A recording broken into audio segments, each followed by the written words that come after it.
Okay, we may be experiencing some technical difficulties as we go along. We'll see. Hopefully not. Okay, so thank you all very much for coming today to see a talk that feels almost nothing related to domain-driven development. I certainly learned a lot at the keynote. Hopefully everybody else did too. But we will see how this dovetails in and how it can kind of facilitate some of the work we're doing in software. So first thing is, I am talking about 6 normal form databases, and usually the first question is, wait, there's more than 3? So yes, there are. We'll be talking about 6, and there are definitely reasons why you should go beyond 3, even though we usually stop at 3. And we will get to it, but first of all, I really should do the introduction about me, so you know why the heck you should listen to me for the next hour. So I run actually a data science consultancy called Locke Data, and I'm doing a startup called Nightingale HQ, which helps businesses adopt data science by helping with things like program management. I've got a data science and what I like to call a data ops background, where I try and help get data-related products into production quickly. DevOps for data kind of thing. For those of you who care about Microsoft, I'm a Microsoft AI MVP. So I get that nice AI jargon in there early. And I write some books, and you can tweet me at the Steph Locke. So what we're going to talk about today, third normal form. We'll start gently. We're going to start at no normal forms so that you understand what the word normal ends up meaning.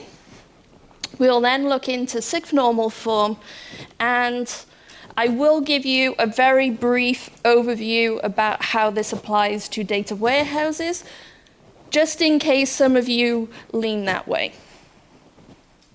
So, third normal form. What is it, and why does it suck, basically? So, third normal form, the kind of technical definition is there are no repeating groups per row, no partially dependent attributes, and no dependencies except on the key. If you know what that means, you're probably already in the wrong talk. You can go somewhere else. So we're going to drill into what that means, hopefully make it a bit more useful. And I think the easiest thing to do with anything like this is actually play with a working example. So I have an example. Imagine this is a wide table your junior developer has made to support your application about conference speakers or customers in this case. So our customer table has first name, surname, famous people with the same name because somebody thought the feature of telling you how popular your name is would be a good thing. It has information about my job as a data scientist, and then it has some profiling about those job associations. So, hi, I'm a data scientist. I hang out with hipsters. I definitely love my avocado, my stout, and check shirts. I cannot grow the beard, though, so I kind of struggle with that. Contains some information about my address and some geo profiling associated with that, and contains stuff that I have purchased. So this is called the unnormalized format, because I basically have a flat data set that contains information effectively about multiple entities, about things that are not just the customer. So, quiz time. Hopefully you can shout. We'll give it a go, and if not, I'll pretend that you are answering from the back of the audience. So, what's wrong with the schema? What things suck about that customer table that you would fix? Everything. Everything. Yes. This is the worst, the literal worst that this table can get.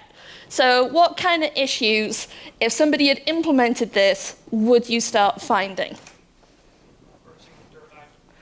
Pardon? Yep, processing it, and it has multiple columns about different things. Data duplication? Lots and lots of data duplication, and yeah, it's one way to get big data. Any others? This violates SRP.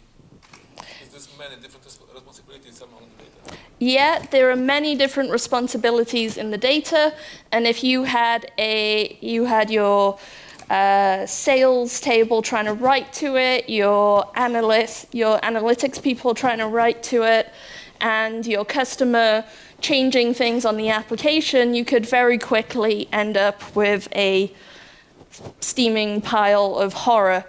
Any others? Yeah? There's no unique key. It will be slow. Deadlocks, yep, from multiple people trying to update things.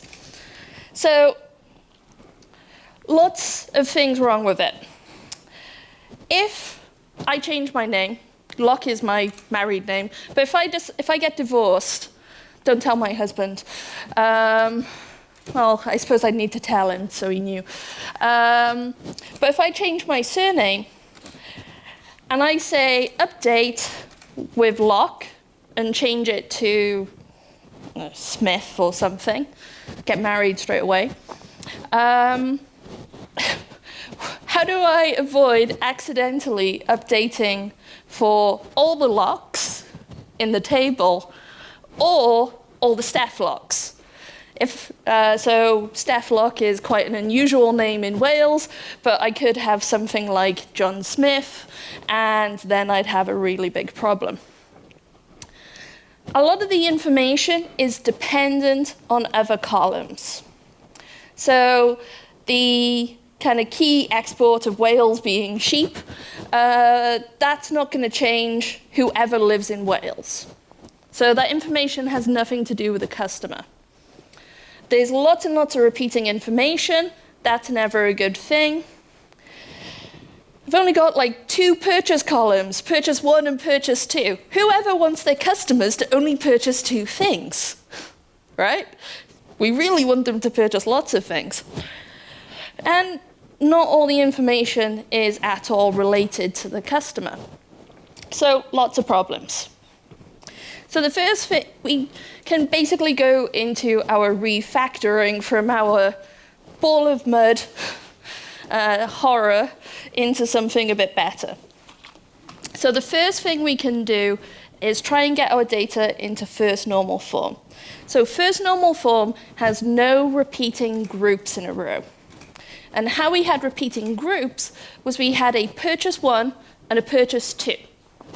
And if a junior developer carried on, whenever somebody wanted to make a 3rd, 4th, and 5th purchase, and if you see my Amazon history, you'd be scared at how many columns would end up there.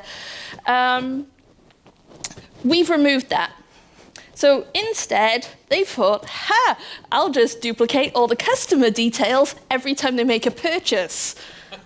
Woo! Solved! I understand normalization and what's a good database design. So first normal form, right? What's still wrong with it? We solved one thing. Hopefully the post-lunch carbohydrate, like sleep, is not taking you too hard right now. What things are still wrong? Data duplication, even more so than before, because now every purchase has the customer record attached to it. Unrelated data? Come on, I showed 5. We got rid of 1. You've mentioned 2. Okay.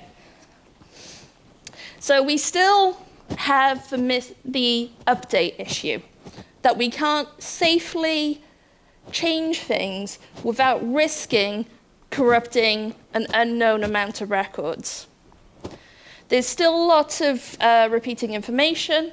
Not everything is to do with the customer, and a lot of the info is irrelevant to the customer and dependent on things. So they go, okay, I know it still sucks, I'm gonna try and make it better. So they go, I've put it into second normal form.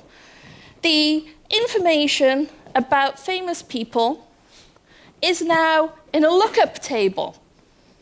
And they could maybe do this with the profession information. So what they're doing here is trying to bring information that is purely dependent on a different field into a separate table. It still pretty much sucks. So we got rid of one of the issues. We're now down to 3 issues. We still have the repeating information of the customer, lots and lots of general repetition, and we still have some transactions happening in there. So they go to third normal form. So where second normal form had no repeating groups, so it had the transactions 1 per row, and it had no partially dependent information there about the data scientist, it still wasn't achieving the things that we needed. So now, if we split out the profession and the country and the famous people, we are technically achieving third normal form. But that still doesn't help us. We still ended up with some of the problems. So we still got the transactions. So actually, when we're building these things, we usually end up with Boyce Codd normal form. So I've just added a whole extra normalization level to your day-to-day tables that you're probably developing. So woohoo, you sound even swisher. So we got our customer table, where we've got the address, number, and country. Famous people separated out. The profession is separated, country, and purchases. I left off the customer ID for brevity, but we now have a transaction, and we can have as many transactions as we want. So, woohoo. But is it still bad? Are there any problems with it? That's probably the schema most of us would kind of end up with after being a developer or a database person for a while. It's pretty stable. There's some minor things we could improve, use of better surrogate keys, but it mostly hits the spot. But, well, there's a big reason why people started doing NoSQL. So the problems then, even with our nice Boyce Codd normal form database structure that we have, we still encounter problems. Change gets riskier over time. As that column gets, those tables get fuller, the risk of adding columns or making changes to them gets harder. Because we don't know if we're going to take that table down for a long time, or if we're going to screw something up, because it's been around for a while. We just don't know. Select star. Your DBAs will really kick you for this, of select everything.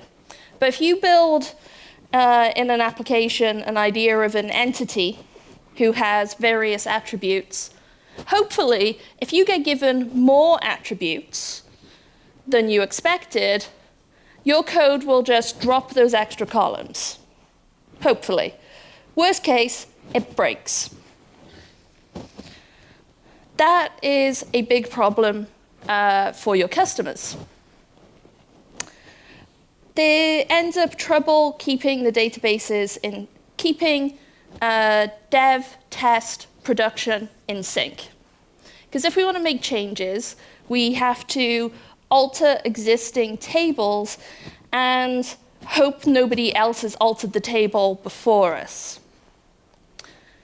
Change takes a long time if you're making changes to big tables.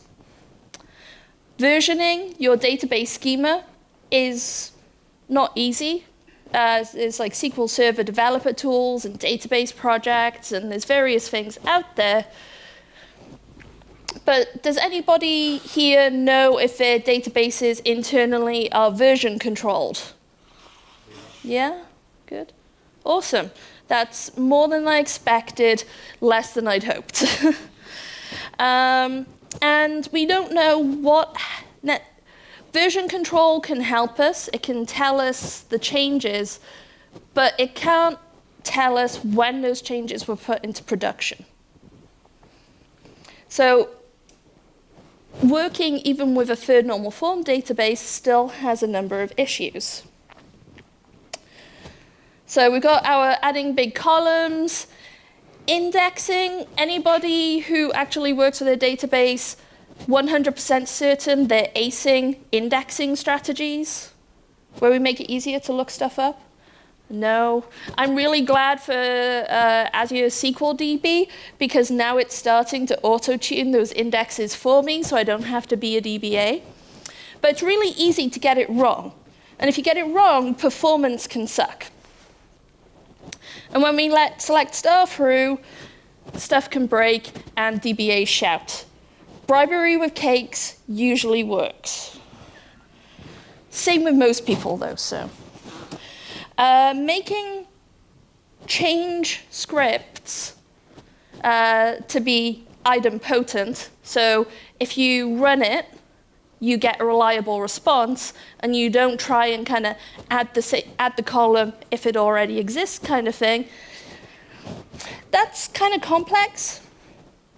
That requires a fair more SQL skills than using an ORM or some basic select statements will facilitate.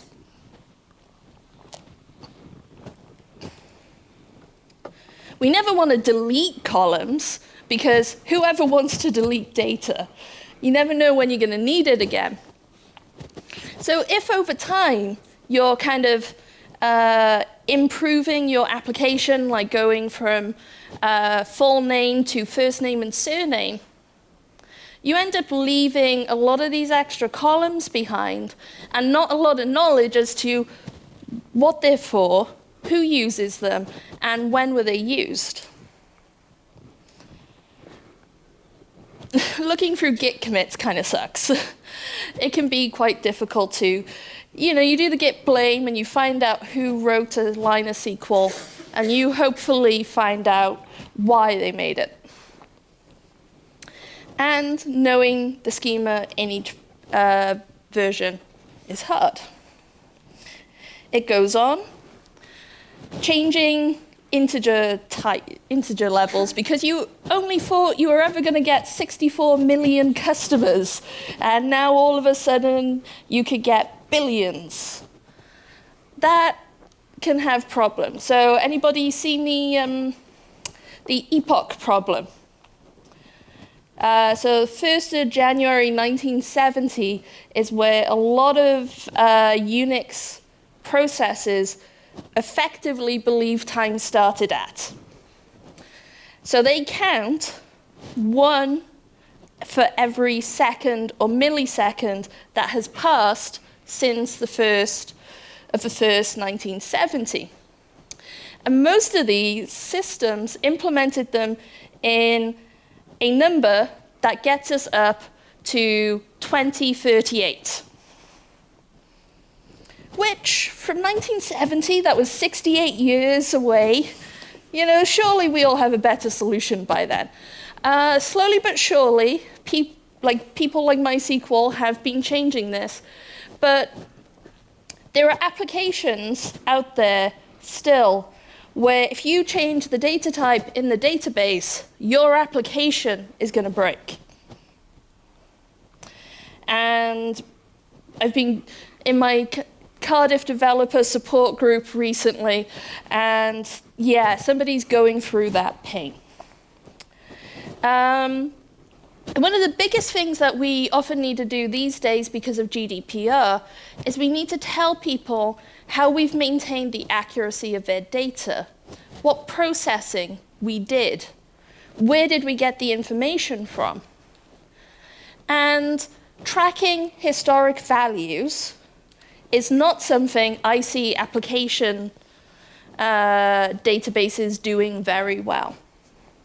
You maybe have a last modified date, and maybe who last modified that row. But it can be very difficult to then say exactly what changed, what was the value before that, and so on. So if you need that level of response, the database structure we implemented doesn't really help us tackle that. And it really is like databases, as they in that third normal form or Boyce Code normal form, it doesn't gel well with what we need to do when we build applications.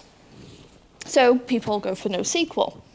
But inevitably, almost every NoSQL implementation now has a SQL layer over the top of it, so clearly SQL must be doing something right. The question is, how can we get databases working more right for most of our needs? So this is where I see sixth normal form coming in. So we're going to go in our example all the way up to sixth normal form. I'm going to tell you about anchor modeling, how you use it, what's involved key concepts-wise, and how it will solve a bunch of the problems I just spent a while making you cry about. So, sixth normal form. Sixth normal form is as normalized as a database ever can be. It will essentially be the primary key of your customer or whatever. So you give it an identifier, and you have one other column in the table. That's an attribute to them. Crazily proliferating tables everywhere. We will see why it's not a bad thing.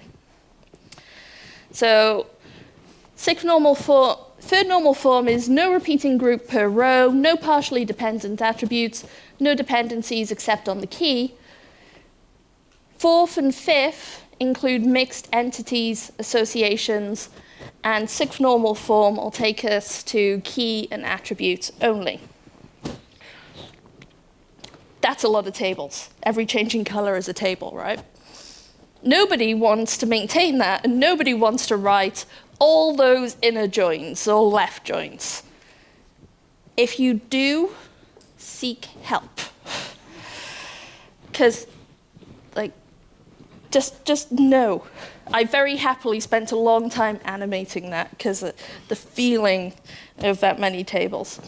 So it's really flexible because if we wanted to add another column to our data, to our information about customers, it's a new table. And there is a create table if not exists syntax, which is a lot easier than trying to alter a table and add a column if it doesn't exist. And because it's a separate table, it has no impact on all the queries that are currently happening. But you do not want to try and do this by yourself. So we want the flexibility, but we're used to writing and working in what we think of as third normal form. We're happy there. We understand the query patterns. So we want that, but none of the problems. So this is where anchor modeling comes in.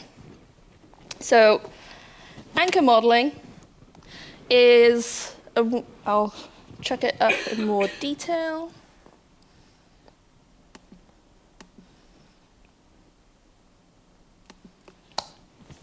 Anchor modeling is a way of representing our domain. So here we have actors. Okay. So I have an actor who can do things. Actors take part in performances.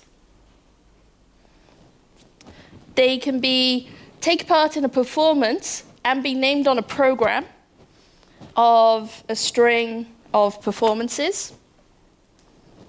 And a performance happens on a stage.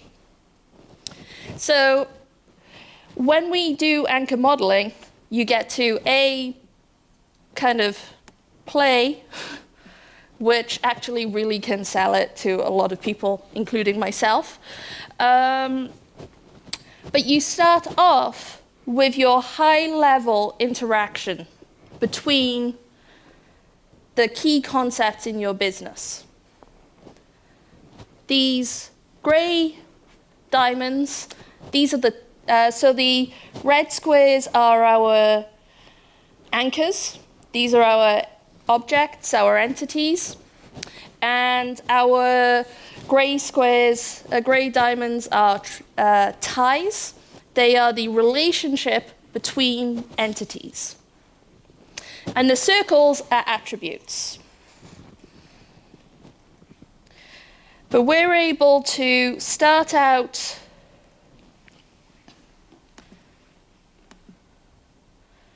with, I forgot my anchor key. Like we can add now the concept not of the actor, but say the actor's parent. So starting to build our data model is literally able to be done graphically without any worry about what the detail is about the attributes. You can just sketch out your entities and how they relate to each other. And you can then start filling in your system. And we'll see how that works. So some of the key features, it's got that wonderful GUI. That GUI is amazing. But some of the things that'll really get you, it pre-generates the SQL to build your database. And it writes that SQL in an idempotent way. So if you make a change to your application, the database structure for the anchor model is actually stored in XML by default. And you can then run the JavaScript util that they have to turn that into a database that will sit on SQL Server, Oracle, Postgres, MySQL. So you can end up with a truly database agnostic schema generation that will fit inside your continuous integration and deployment process, which makes me very happy. It has multiple concepts of time. So depending on how complex your system is, often you need to record when something changed. If you have to load it or send it to another system, that system probably wants to be able to record when it received the change. And then you can take it even further, because you might need to be able to do things like quality. What if every time we got some data, we assigned it a quality, a likelihood? If you have an application process where you ask people to add their incomes, and somebody adds an income more than, say, £1 million a year, and you're only offering €200 loans, that might be a typo or a bad input. So you could assign it a low quality, mark it up as the time of having assigned that low quality, and then send it to customer services to review, and then they could assign it a higher quality once they verified it over the phone, and you'd have that record as well.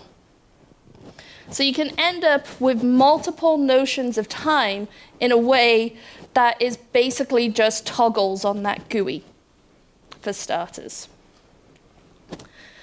Because it's in XML, it's easy to track changes in it.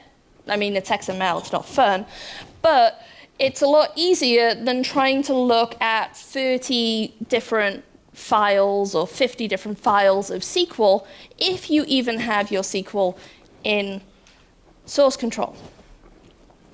And because of the nature of SIG normal form, every additional column, every entity you add, does not impact any of the existing workloads happening on your application.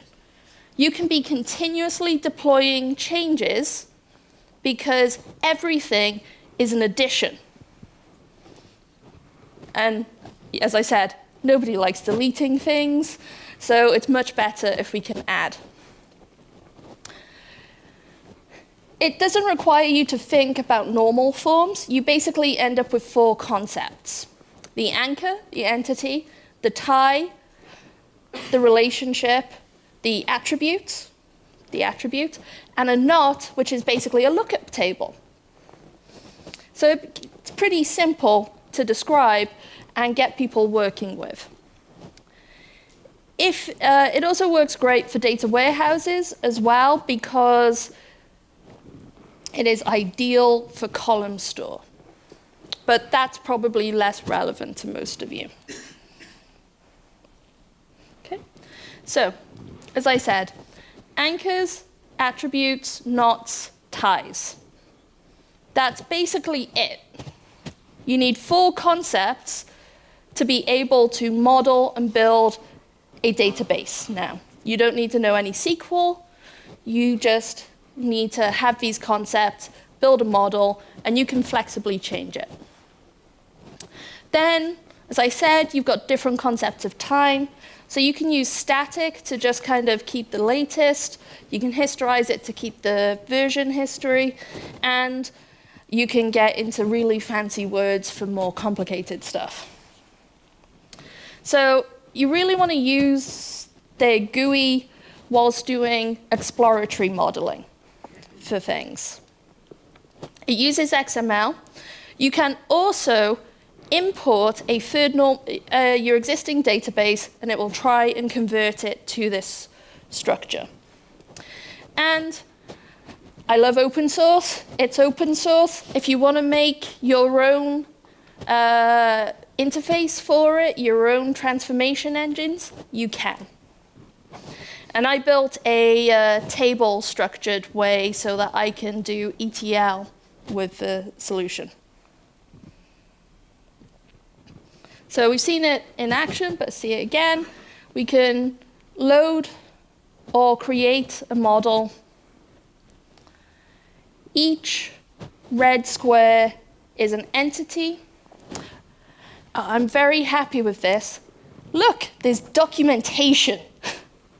As you make the model, you write a short 3-letter thing, which helps you basically create a code for it, so you remember it, a larger description, descriptor, and a description. You put exactly what this column means when you model the column. You don't have to, but you really should. So once you've done that, you can use the GUI to generate SQL, or you can use the sysulate utility. So I've got this model.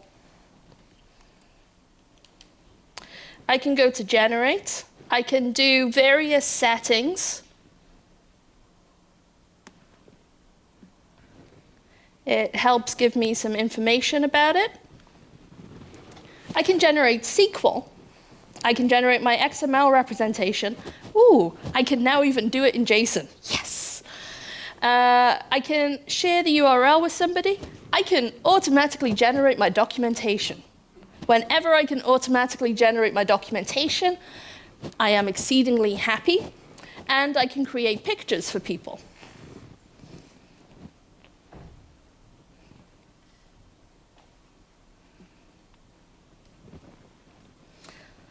So this generates the SQL. It also has some extra stuff for SQL Server for making string comparisons very quick. But you can go get this and run it in your database and hit execute as many times as you like, and you won't break anything.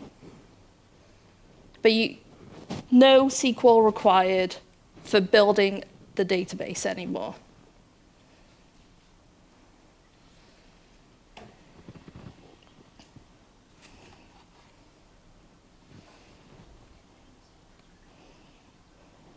We don't need that.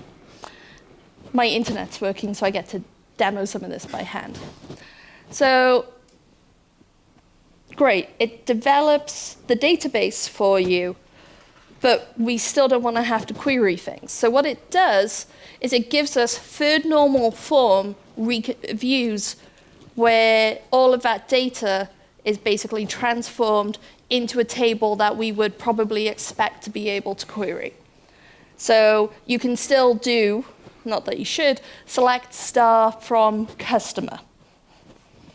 That customer view would be split up into the underlying tables underneath.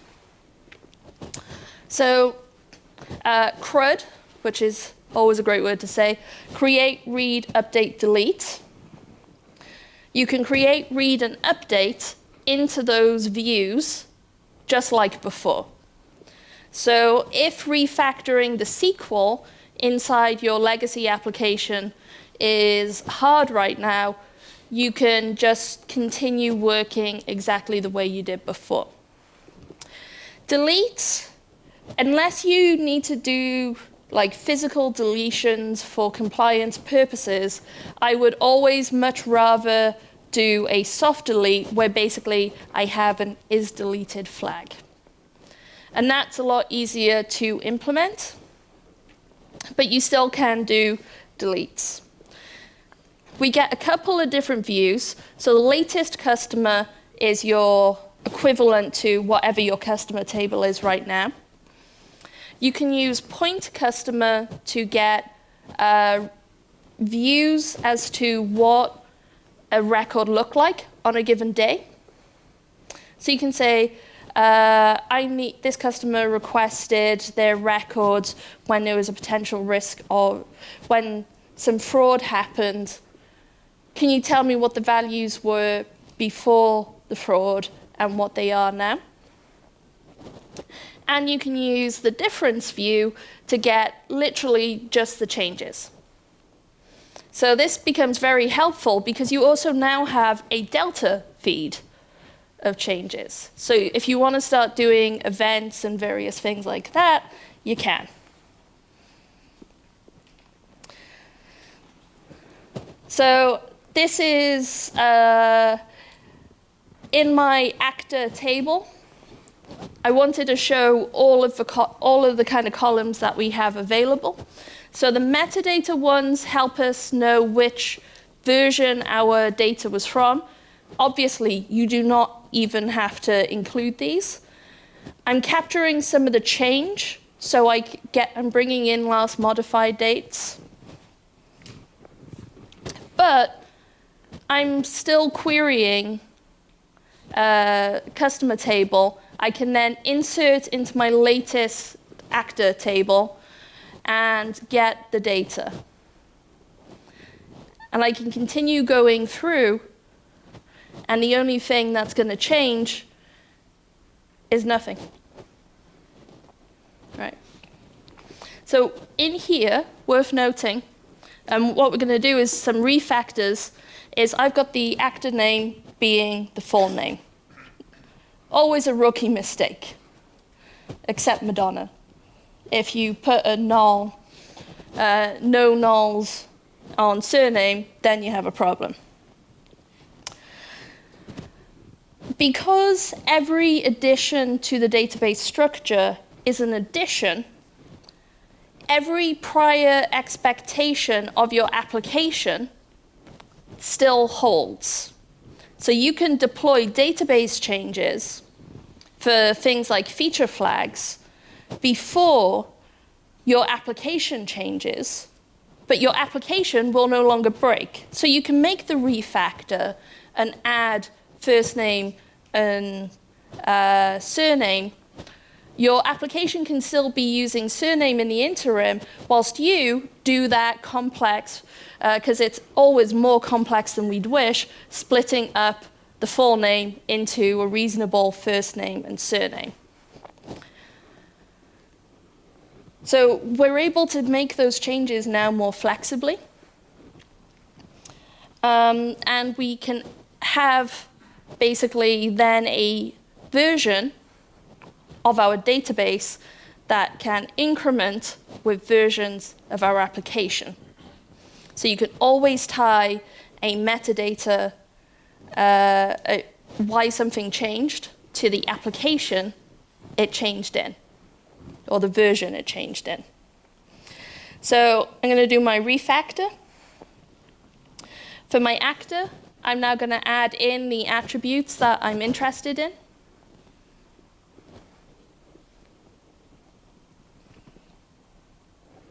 So we add the descriptor to say what is there. We give it a code. We give it a data type. And we really should give things a description. So we document using I'm using all the terms I use today, the ubiquitous language that we developed at the beginning of our modeling session, we can now use consistently inside our database modeling activities.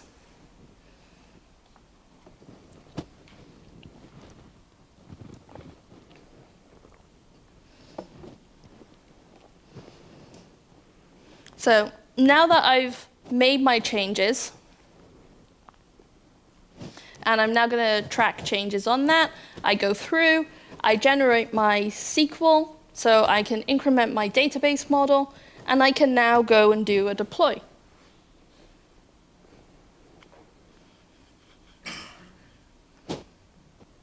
Simple. But anything still using first name, the full name is still there.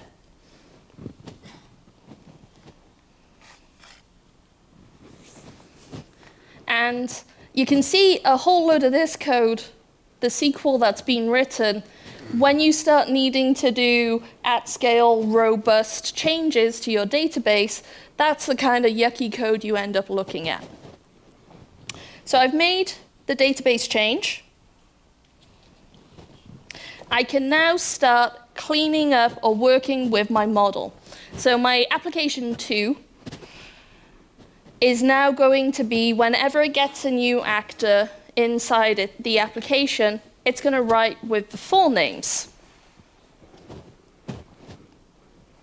So my new application could be working whilst my old application will still be ID 1, which we see at the beginning there.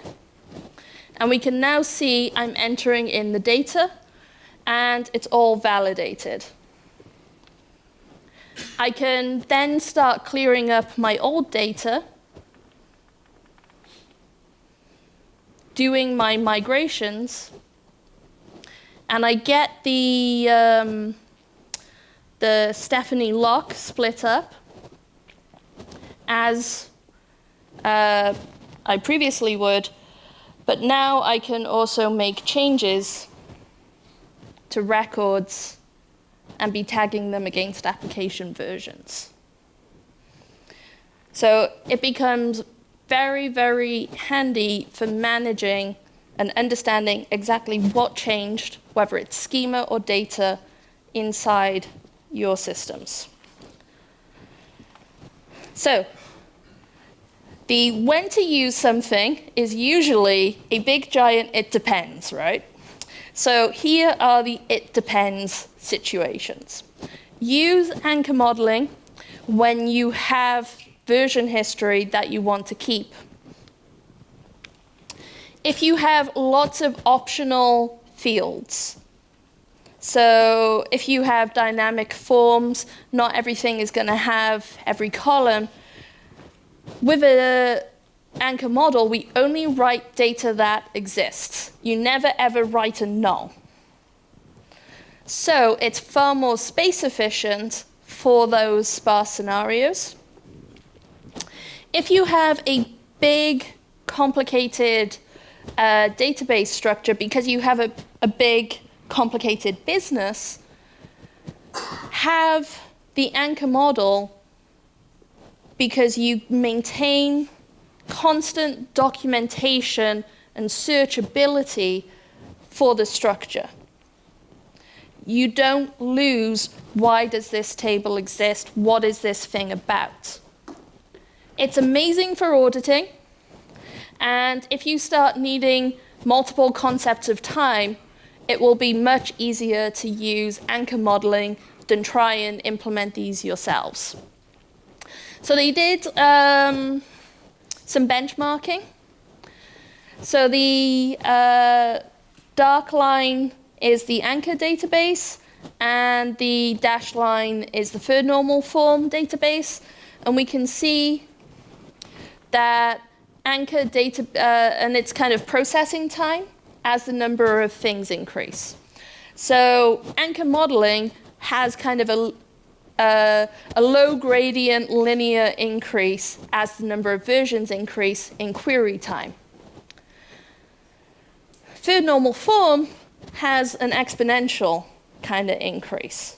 You really don't want that large amount of versions to be inside your application. As basically sparsity increases, so optional values, anchor modeling gets better and better at querying those.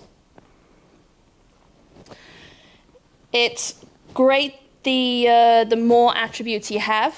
So for one thing, a SQL Server database table can only have 1,064 columns, which really, you should never have 1,064 columns in a table. But if you're uploading things like survey data, you can very quickly get that many columns. So previously, we would usually effectively pivot that data set into something called an entity attribute value table. It isn't all or nothing. That's the great thing. It sits inside your database server. You end up with views that can be used. So it's not an all or nothing. I'm not here to say all your databases must be anchor models, particularly because not everything is a good fit. And one of the good reasons to go back is anchor models are great for rapidly iterating an evolving model. If you've stress tested that model and you know very little changes coming through, and the certain types of queries aren't doing too well on anchor model, turn it back into a third normal form version. It's not a problem. You basically materialize the view. Great. If you have to do lots of search conditions, so a big part of why anchor modeling and sixth normal form actually works in practice and doesn't kill your server because you're joining like 50 tables at once is something called join elimination. It basically says, oh, I don't actually have to go through the effort of joining this table because I never reference the columns in my SQL statement. So if I don't reference it, I don't need to use it. And that makes it very quick. But if I have a where clause with 50 columns in, then I've got to join all 50 tables. So that is where the thing that you're trying to achieve of effectively some big, weird search is a bad fit for anchor modeling.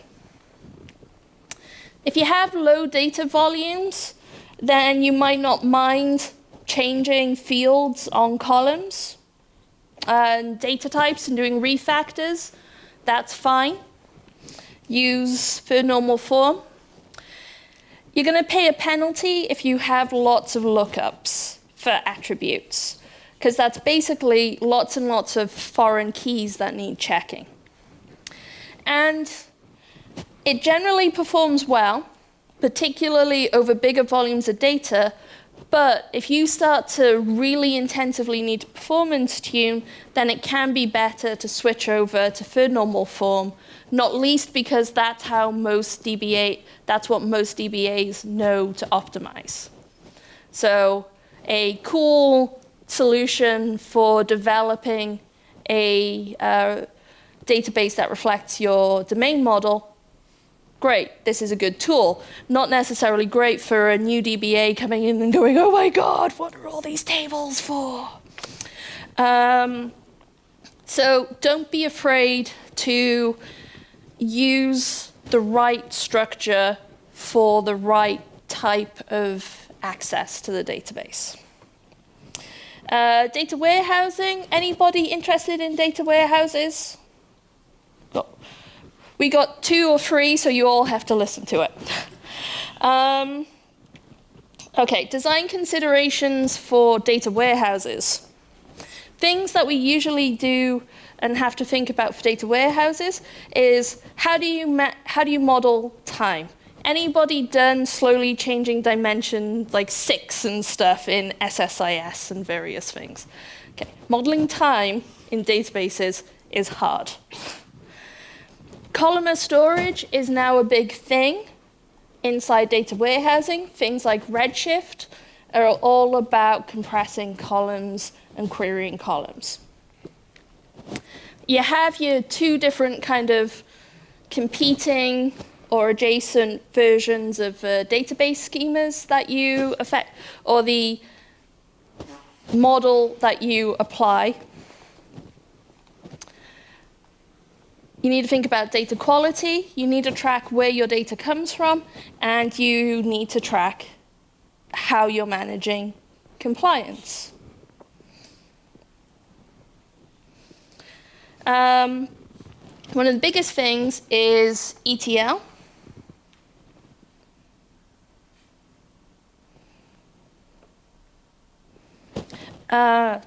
Quite often for data warehouses, you find people writing a lot of scripts for extracting data out of one system, transforming it, and loading it into another system. If you're particularly unlucky, you have a very big data warehouse featuring all the key entities and things that happen in your business, and basically 1 script per table. So you can end up having to maintain hundreds or thousands of these scripts, which means as soon as a developer changes something, you then have to change something in all those scripts too. Not pleasant. ETL with anchor modeling, because everything is a reproducible structure, we're actually able to programmatically generate those scripts for transformations.